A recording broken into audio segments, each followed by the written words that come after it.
first. There we go. Thanks to everyone for coming. And I'm going to read this little description because it's a little longer than I could memorize. This is Dr. William Higgins. Thank you very much for joining us today. He is a vice president at NewYork-Presbyterian Hudson Valley Hospital and also serves as regional executive medical director for New York Presbyterian medical groups. And as we all know, continues to practice as a primary care physician at the medical group's Cold Spring location, which is where quite a few of us are from. So thank you and welcome. And we'll let people come as they join us, and I'll hand it over to you. Okay, great. Thank you, Karen. Thanks for having the NYP team here. It's a pleasure to be here. I must say I'm proud at this point, and always was actually, to be a New York State resident, as well as a resident of this community. And I'm particularly proud during these times of being a physician at New York-Presbyterian. I bring New York State and New York-Presbyterian together because the common theme I've seen in the last 2 months has been the excellent communication by our Governor Cuomo, in communicating with his constituents every day throughout this pandemic. We were fortunate at New York-Presbyterian to also have 2 leaders, Steve Corwin, a cardiologist, and Laura Freese, our COO, who was a pediatrician, who communicated with us, the entire team, on in the beginning on a daily basis. And that commonality of communication is really, I think, what got our team through this pandemic. And I just have to commend Governor Cuomo for getting his team together and getting us to a rate right now where we only have a 1% positivity rate. So that's great. So NYP had the foresight and the grit to acknowledge early on in this pandemic that we were into something, and we were one of the first healthcare enterprises to voluntarily cancel all our elective procedures and prepared our entire team to prepare for the onslaught of the pandemic. And I think that has really helped us a lot. The enterprise that I work for, that Catherine works for, puts the safety of our patients and our employees first, and that's shown throughout this pandemic. So I'm really glad to be a part of that organization. So I just wanted to share with people on board, and hi Anita, good to see you, thanks for joining. Some lessons learned in the last few months is, number one, is that communication that I just brought up before, how important that is, how important teamwork is, as well as innovation is key.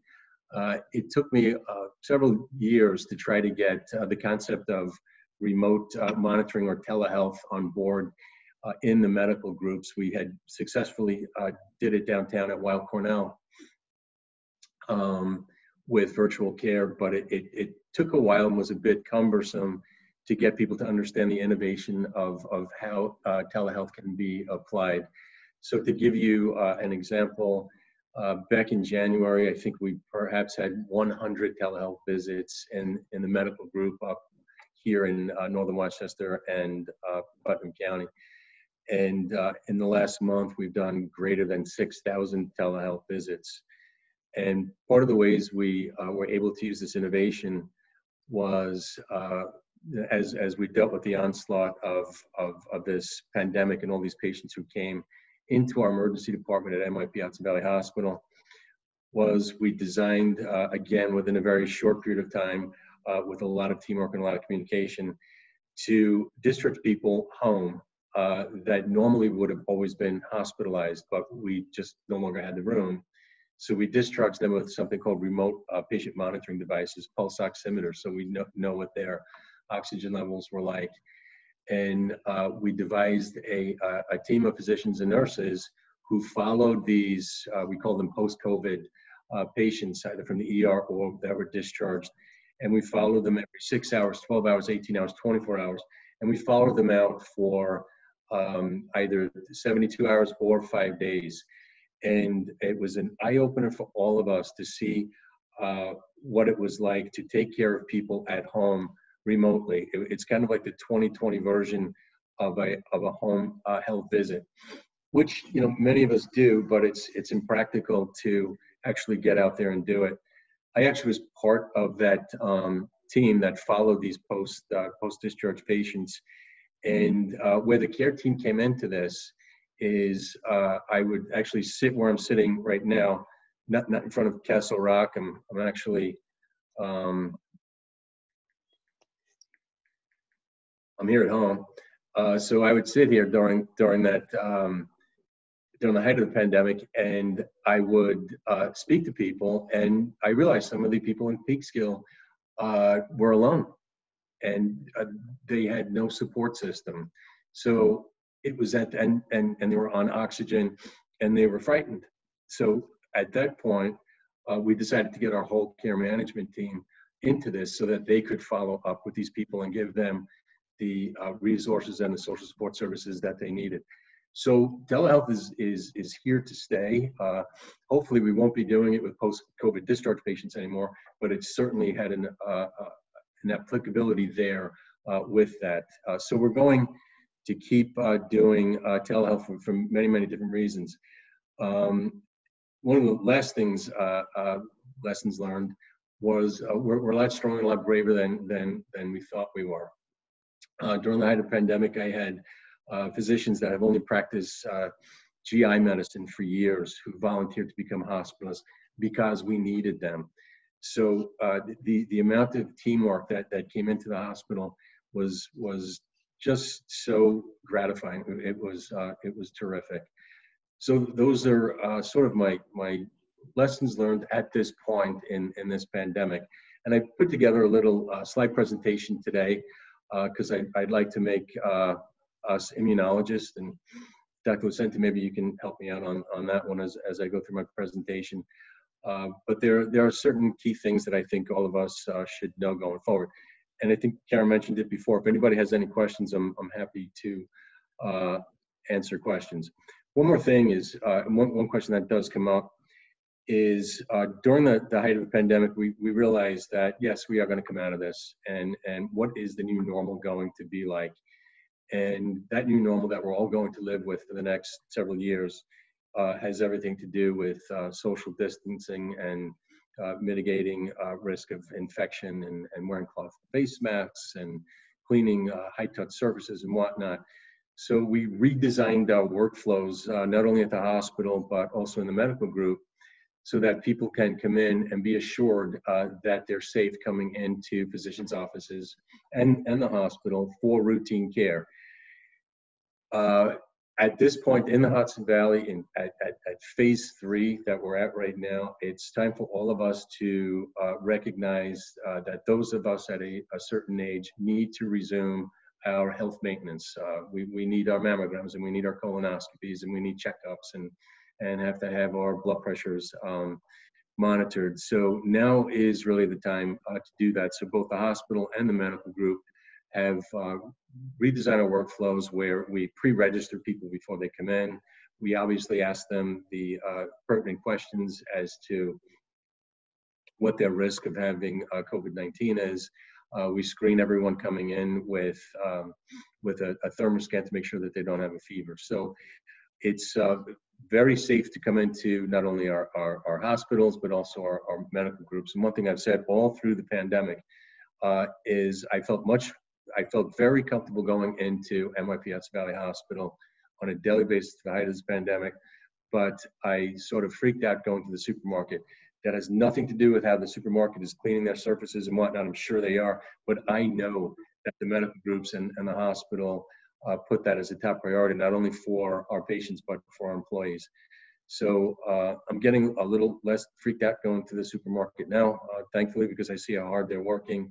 And I'm delighted we're on a phase 3 now, and we can actually start going back into Cold Spring again and going out to restaurants, and because it's been a long few months, and I'm kind of getting tired of it myself, and starting to enjoy Zoom meetings because I don't have to wear a mask. So Catherine Maroney, who's on the phone call with me, can give anyone here the NYP hotline for any type of COVID questions. Of course, CDC also has one as well. So I'm going to kind of get into this right now. If anyone has any questions, please feel free to ask me.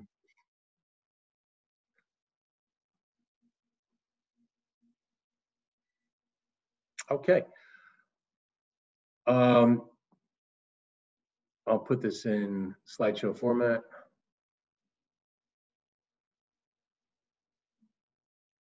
And I'm here with one of my partners at NYP tonight, Catherine Maloney, who's been terrific and always makes me look good. And thank you for that very long introduction of my title, Catherine. It makes me look more important than I am. Thank you for that. This is, all of you know what our local hospital is, the NYP Hudson Valley Hospital, which used to be our community Hudson Valley Hospital Center before we were acquired by NYP 5 years ago. One of the best decisions we've ever made, and it certainly got us through this pandemic. We do have a Committee on Cancer accredited comprehensive cancer center, which is staffed by our Columbia physicians. Something to know that the NYP Hudson Valley Hospital has a partnership with Columbia University. Our two regional partners out in Queens and Brooklyn are partnered with the other Ivy League Medical School, Weill Cornell. We're just about to put a new maternity unit this fall, and it's just a new and improved one from our old one. It's got all private rooms and all the bells and whistles anyone would expect to deliver a baby in 2020.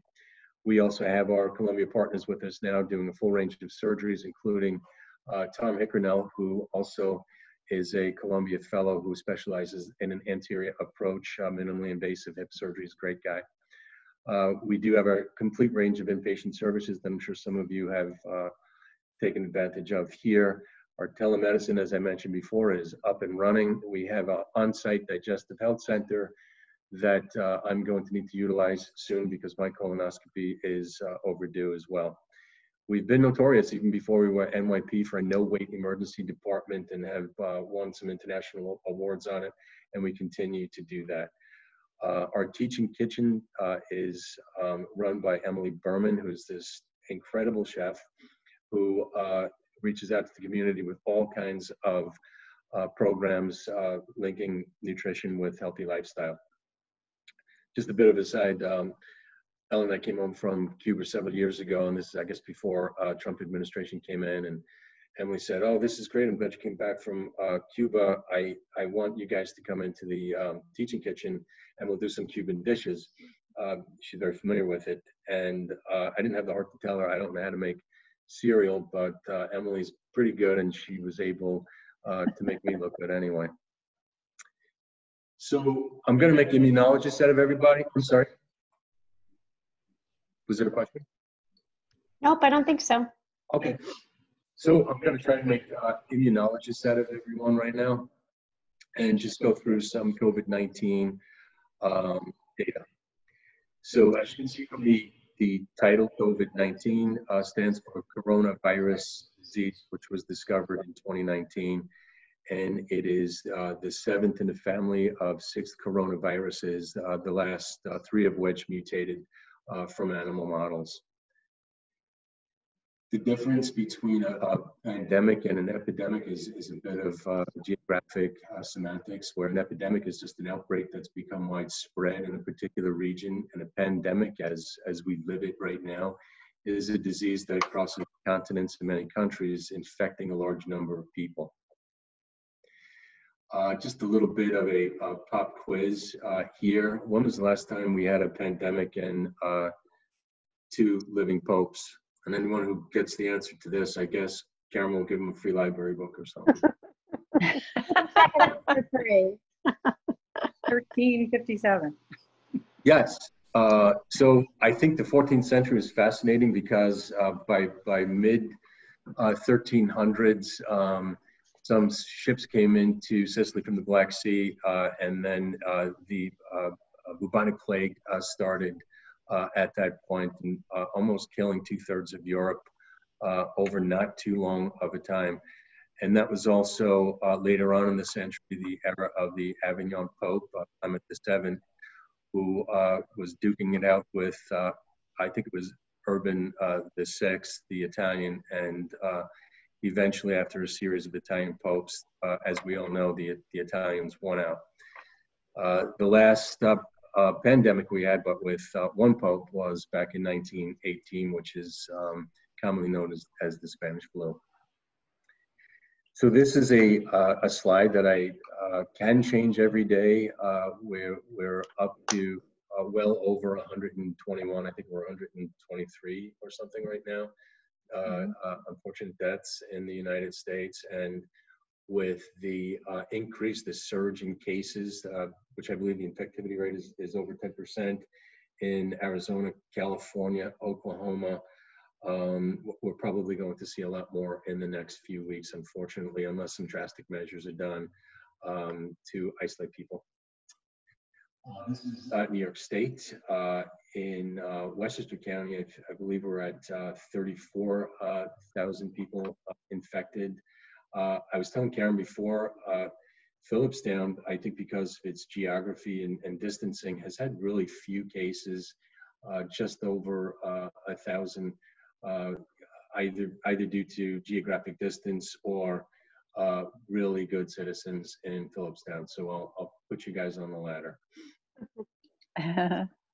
This is a coronavirus, which is basically, virus is a pretty simple organisms that essentially just have a protein capsule with RNA coiled on the inside with some protein spikes, as you can see on the outside. So this small collection of genetic material can only live by infecting a host. You can, since this is sort of a library talk, I thought I would discuss the origin of what corona means. Obviously, it's Latin for crown, and if you can look at this, it kind of looks like a crown. So that's the way coronavirus was named.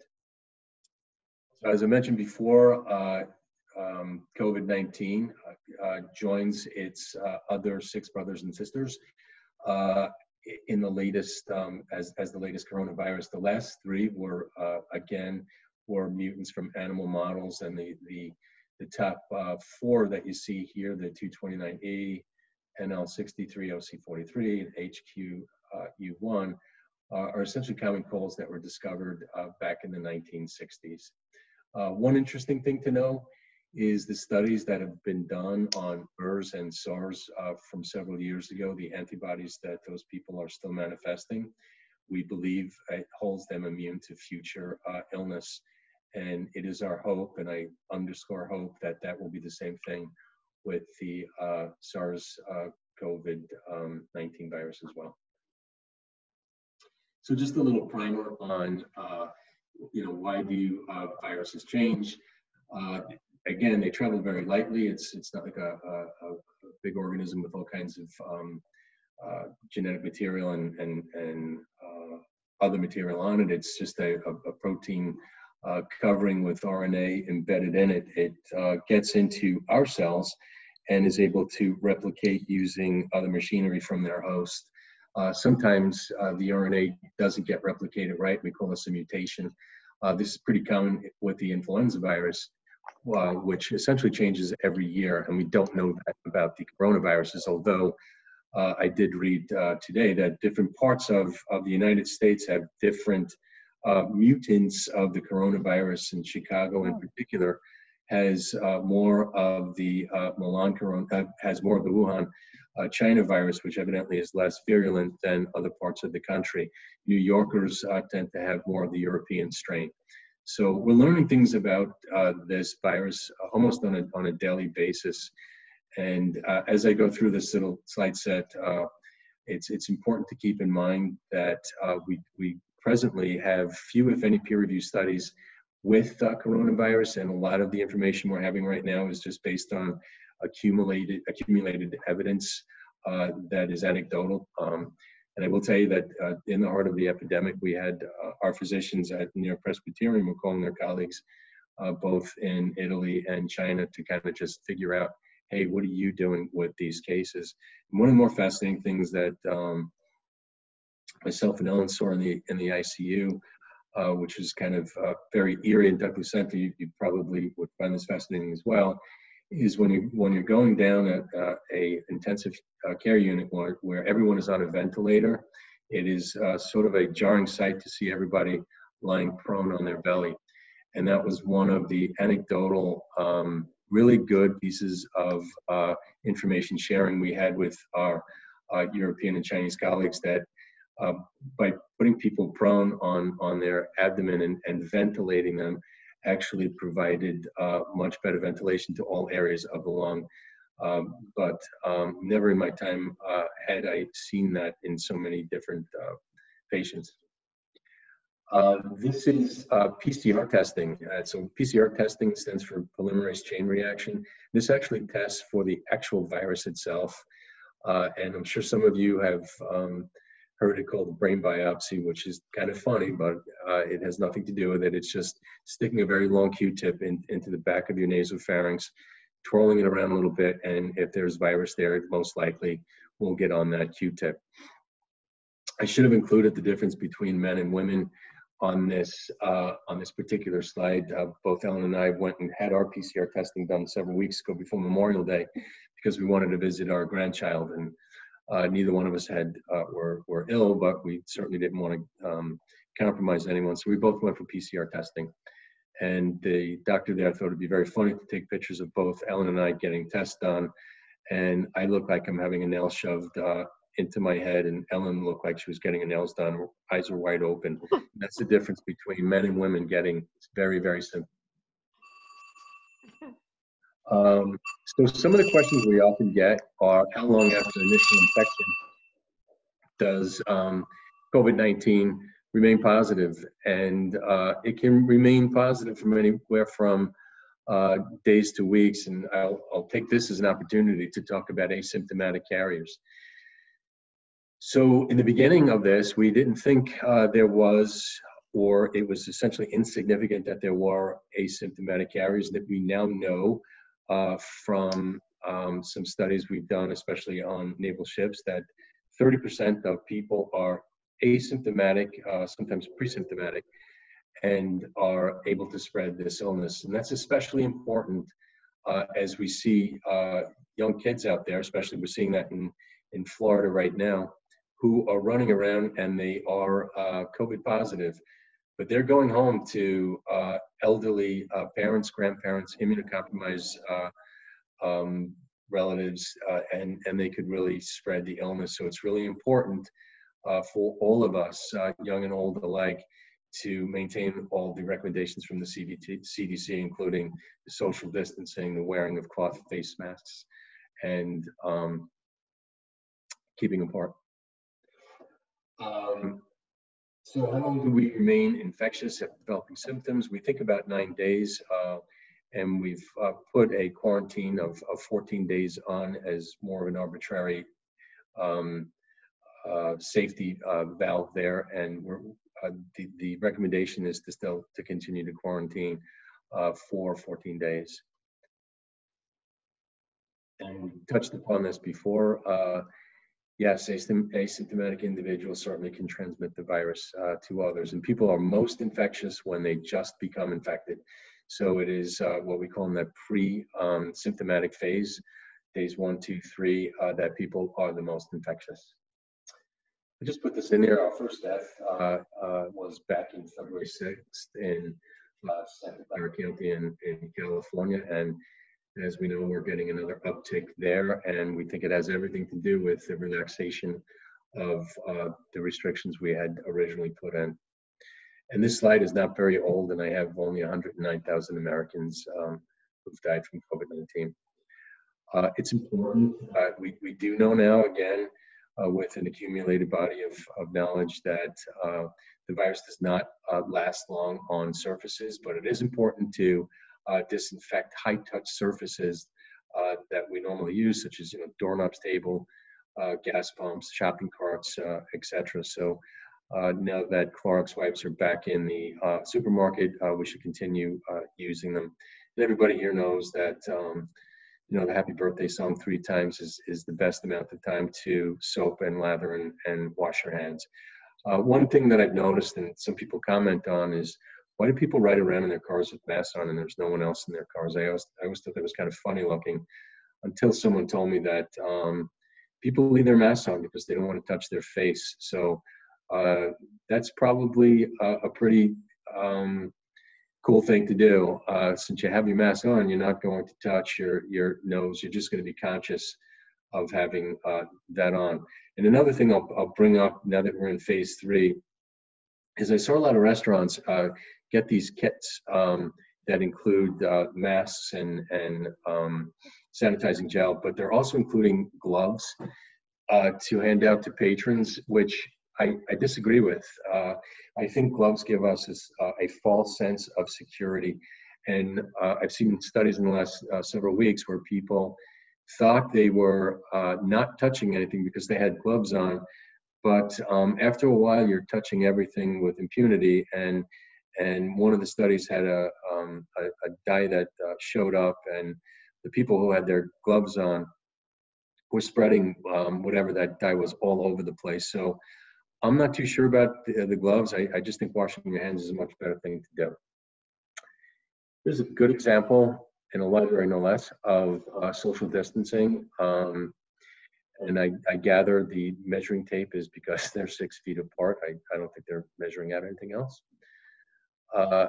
Here is an example on the left of not such great social distancing. And I think all of us who are on social media and watching the news, we're seeing this played out all over Texas, Florida, California, and Arizona, which is a shame because a lot of these people can be, again, asymptomatic carriers. This is mine and Catherine's team at NYP Hudson Valley Hospital, again, showing us what social distancing and wearing of a mask looks like. Some studies I'd like to bring up, dexamethasone has come out, which is a kind of an old-time steroid that we've been using for many, many years, and I speak to this as an old pulmonologist. We used to use it all the time. Out of anecdotal evidence that became more and more accumulated, we've discovered, again, through a lot of personal communications, that using this particular steroid in people who are ventilated really reduced that by 1/3. So here's a study that's coming out of Oxford that ascertained those anecdotal findings, and we're going to see a lot more of these coming out in the future. So dexamethasone is in right now. There are other drugs that we use to treat, we previously used to treat Ebola. There's drugs that we've used to treat different forms of psoriatic and rheumatoid arthritis that we're using to calm down the cytokine storm or the inflammatory response that we get with COVID, where those are in clinical trials as well. Ibuprofen is another example of anecdotal information that probably got out too early in the beginning of this epidemic. It was advised not to have your patients take ibuprofen that have arthritis. And then over time, the accumulated amount of evidence showed us that, hey, ibuprofen is probably good for that anti-inflammatory qualities. So, you know, let people continue using their ibuprofen. Just really brief right now, I will tell you that the United States has over 150 studies going on for immunizations, and there are 3 going into phase 3 trials in July, August, and September of this year. And what I think is fascinating is the amount of resources that are going into that. Not only are we researching the development of the particular immunizations, but we're also building the factories as we do it. So it's not enough to get that immunization and say, aha, this vial works.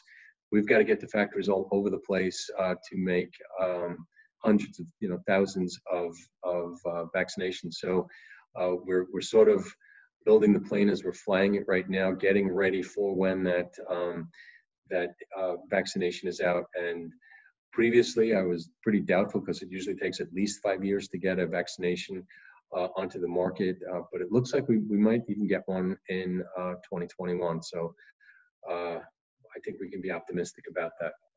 All that being said, hydroxychloroquine is not so good. And the FDA has actually issued a warning against it. For whatever reason, the United States has stockpiled millions of vials of hydroxychloroquine based on, again, those previous very early anecdotal observations that did not bore out. And we were joking around before and saying if the climate trend continues and the United States becomes a hothouse, we may get malaria here, and we'll have plenty of hydroxychloroquine to treat all of us for malaria. And I say that in jest, but I don't know what we're going to do with all that hydroxychloroquine. We're also investigating other antibodies and plasma to treat different facets of the coronavirus. And just like everything else that we treat in medicine, and Dr. Vicente can attest to this, there's not only one mechanism to treat an illness. Sometimes our body's response to an illness is probably sometimes more harmful and lethal than the actual illness itself. And this is certainly borne out with coronavirus, where the intense inflammatory response and vascular response that we see with this virus can kill people. And we're now developing other medications to mitigate that inflammatory response. And this is where monoclonal antibodies come in too. And this is another example with blood plasma transfers. So we did touch upon the vaccine before. We are nowhere near in the United States any type of herd immunity because enough people have not been infected and not enough people have been vaccinated. But over time, I think we will get to a herd immunity in several years. Again, we mentioned before the phase 3 trials in the United States for that vaccination, so that will extend to thousands of people by the end of the year. So I started out with saying your hospital is safe and ready to treat you, and I'll sort of end with that right now.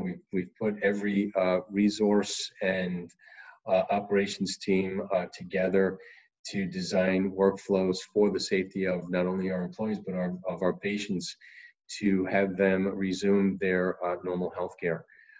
We are certainly preparing for the fall as well, because unfortunately, either this first surge will get worse in the fall, or we will get a second larger surge, and that's at this point in time is almost a certainty.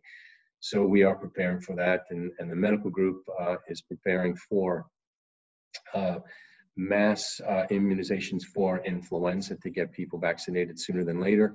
And this morning I just saw on the CDC, we have a new kit now that differentiates between influenza and coronavirus 19. So that'll be helpful when we're seeing people in the fall with symptoms of fever, chills, body aches, sweats, diarrhea. We'll be able to discern whether it's influenza or COVID-19. So that's pretty exciting too. So one of the things that I think it's important to know about NYP is it is one of the biggest not-for-profit providers of Medicaid in New York State, and we take our mission seriously to provide the same quality health care to everyone in our communities. And I know our CEO, Steve Corwin, is committed to that. He not only walks the walk, but talks the talk, and we'll continue to do that. We very much would like to continue partnering with our neighboring communities, especially up in Phillipstown, Garrison, Cold Spring, Nelsonville, and all of these community outreach are available to all of us up in Garrison. I've had the pleasure of using the car seat safety checks, as well as the Teaching Kitchen, Senior Wellness Series, programs to address food insecurity, especially with some of our neighbors in Peekskill, as well as health fairs. Physician community lectures are important to disseminate knowledge in the community. By the way, I usually put my new physicians that I hire on the front line to do these type of lectures, but I've since taken it over because my doctors at this point need to see patients, and patients are lining up. So I apologize, but I'm that guy for the near future, but hopefully I'll get all the rest of the docs out there sooner than later. We also have a great bariatric program with 2 different groups. One is a Columbia group and a private group as well. We are a baby-friendly hospital with the highest rates of breastfeeding around. We've got endocrinologists with diabetes education and are teaching kitchen classes. So here's our NYP COVID hotline. Thank you for sneaking that in there, Catherine. Appreciate that. If there's any questions or concerns, we have our medical group up in Cold Spring. We're happy to answer your questions. And I'm happy to take any questions anyone may have.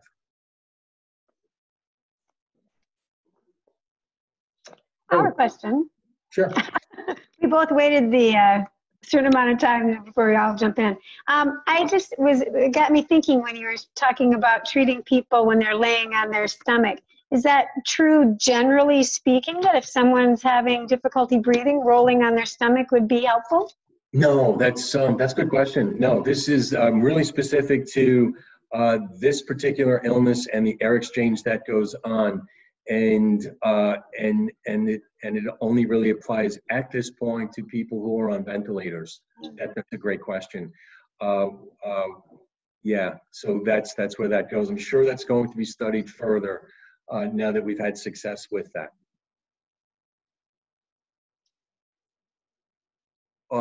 I'm sorry, Emma, I muted you, so you could unmute yourself to ask your question.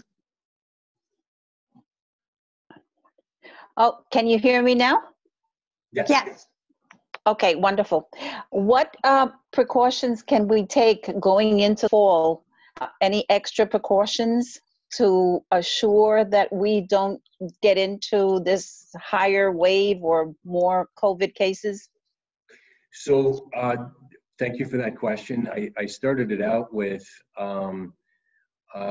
thanking Governor Cuomo, who's not on our Zoom call, but I'm just putting it out there in the ether to thank Governor Cuomo. He has really been such a fantastic communicator and leader in this, that we've gotten our caseload down to just about 1%. And we've done that through measures of social distancing, wearing a cloth mask. Of course, initially we were all put into self-isolation. So those measures have really helped us tremendously right from the beginning of this. And now what's very, very important is testing. The more testing we do to different groups of people and populations, the better we're going to be able to get to the point where we can do contact tracing. So Dr. Fauci has espoused, the more testing we do in this country, the better. An example is we can choose to, do all third graders and find out what their COVID rates are like, and is that a hotspot, or are these kids a bunch of asymptomatic supercarriers, or do we want to go into nursing homes and or go to different pockets throughout the state or throughout the country, and then ascertain, where the low pockets, where are the high ones, and where do we need to concentrate our measures on, and who's spreading these things around. So that's what we're going to continue doing. We cannot let our guard down for the next year. And Ms. Walters, this is our new normal from right now in June of 2020, right going into June of 2021. These masks become part of our lives. Social distancing becomes part of our lives, and being careful becomes part of our lives. It doesn't mean that we can't socialize. I think that's very important. It's important for our emotional and physical well-being to have contact with other people. But as long as we can do it safely, I think we'll be okay. Speaking of Governor Cuomo, I wanted to let you know that if you go into his website, you can get a newsletter sent to you every single day with an update in terms of coronavirus cases and things like that. Thank you for sharing that. Thank you. Anytime. Can I ask a question? Hi, sure. So I have actually two different questions, but I'm on a committee at St. Philip's Church looking at reopening our nursery school for young children. And New York State actually has some very, very specific guidelines. But one thing that they and the CDC don't address specifically is playgrounds, and except they say, you know, grown-ups should wear masks, but the playground equipment itself, they don't address. They don't address sandboxes. We have a large sandbox in the middle of our playground. So since you're a grandparent, you might have an interest. I don't know. But I definitely have an interest, and it's funny because I just got off a CDC webinar, and that was it. Specifically, that question was asked, and it was sort of a hedge on the CDC's part, where they specifically spoke about kids, camps, and pools. And starting from the easiest part of this, pools are pretty safe because the coronavirus does not live in water, in pools, so that's good. But the caution is, as you're going into your neighborhood pool or your community pool, and you're seeing that the deck chairs are right on top of one another, that's really not a safe pool to go into. So, you know, the rest of the social distancing has got to be part of that whole exercise of going to a pool. Getting back to camps and playgrounds and daycare centers, again, the sort of vague, and I agree with you, recommendation was is risk stratifying, where, you know, the least amount of risk would be to put kids in a camp that was virtual. I mean, they're not touching anything. I mean, there's going to be no risk there. And on the other end, it's business as usual, which is something else we don't want to do. So there's a medium in there that we're going to have to try to find comfort with. One of the comforts I have in New York State is we're down to 1%. So I know that we're not surging in the emergency department right now with new cases. And I know we're testing a lot of people. So that, you know, that puts me on that part of the scale. So specifically addressing kids, they talked about trying to get the kids with the same teacher throughout the day and the same bunch of kids throughout the day instead of intermixing all these kids. They also mentioned trying to get the same playground devices for that little cohort of kids, and not to share that going around either. I don't think sandboxes are probably terrible. Again, if it's that same cohort of kids and whatever shovels and whatnot are cleaned between, you know, Right. group of kids, I think it can be okay. But Anita, you know that there are some of us who are sort of in the middle and a little wary, but recognizing that, you know, playtime is important to kids. They need it for their social development as well as the physical well-being. So, like, I guess everything in life, there's always a risk of something. Mr. Prentice, good to see you. Hello, Bill. sorry, he couldn't be here earlier.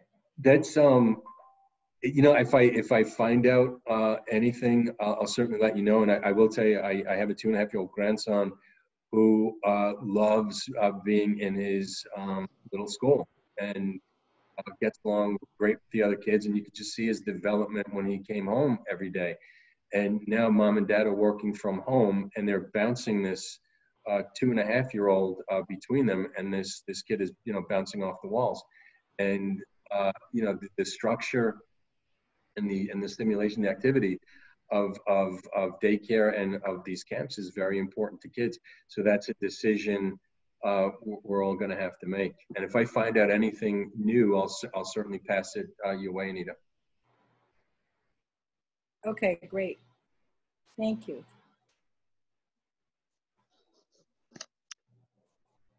So, yeah. Go ahead. Did you have another question, Anita? I was just going to say, anybody with any other questions, please feel free to ask. And I may have muted you, so. Yeah, I wanted to ask, with the mutations that the virus is taking, here in New York, is the virus less contagious? Does that account for a little bit of why our numbers are so good? Or is it because we're just being very diligent? New Yorkers have shown the nation how to deal with a pandemic the best, I think. We were hit the hardest. We tackled this head on. we came together as a community, as a state. We did the right things, and that's why we're at 1% right now. And I think if we continue to do that, I think we can all meet in restaurants in Cold Spring, keep our social distance, and dine outside and have a good time. I think if it's business as usual, as we're seeing down in Miami-Dade County, we're going to go right back up there again. So I don't want to go back there. I agree. Bill, what is the easiest way for somebody to get a test? The easiest way to get an antibody test is just to call up. A quick telehealth visit can get you an antibody test, and it's done right in Cold Spring. Not a problem. Okay. I've been tested about 3 times already, and unfortunately, I'm negative. I thought for sure I had it in February, but I guess I didn't. So, the test for the virus and the test for the antibodies are 2 different tests, right? They're 2 different tests. The test that presently, the test for the antibodies, we're doing in that Office of Emergency Management tent on the campus of Hudson Valley, and that's an order that you can just get through telehealth as well. I have some. Excuse me, just a second. Go ahead. Oh, you're not doing the antibody at the office anymore? Oh, okay. I was just informed by my nurse practitioner that the serology tests, you're not doing them through Quest? Oh, okay. So you can go to any Quest site for serology, but the actual PCR testing is at the tent. Serology is also done at the tent, but it's all it is a phone call saying, you know, I want testing with so-and-so, and it'll get done. Well, again, actually, I'm asking this again for the nursery school, because it seems to make sense that any teacher should be tested before they begin working again. I agree. And so I just want to know what to recommend.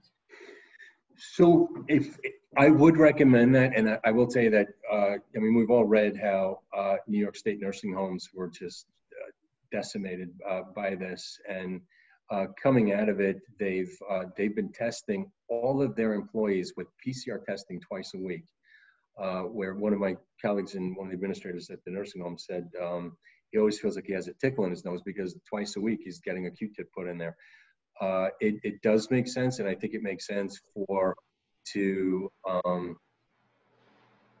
kind of help parents through that are probably nervous, to allay their fears that your camp counselor and teachers are tested. That would make me feel better. One of the reasons why we're not bringing William back to his particular daycare center is they've not had any type of uniform approach or communication to, this is what we're doing to mitigate your child getting ill from coronavirus. And I can't believe they're not ahead of that. You'd think they'd want to be. So who is it that people should call? You say just a phone call. Who should they call? Their primary care provider. And if you don't have a primary care provider, the COVID hotline number that is, we certainly can share with everyone here is a number to call, and you can get it through there. There's also pop-ups all over the place I see too that you can get tested at. CVS does it in Peekskill and on Melcher Boulevard too. And if you're looking for a provider, you can always go to our website and you can get pick one of our medical group providers who are all excellent and would be able to be very helpful. Well, thank you, Ellen. Of course. Yeah. Well, I will be sharing this after we're finished. I'll be sharing the video of the speaker view on our YouTube channel. So people will be able to get this information after our event as well. So, thank you very much, Dr. Higgins. Thanks everybody for attending. Nice to see everyone. Thank you. Thank you. Thank you, Karen. Bill, I love your background there. Yeah. That's our new house in Garrison. Well, that would just make it, nice We're neighbors. I'd be happy to see you. Love to. Thank you. Bye-bye. Bye-bye now.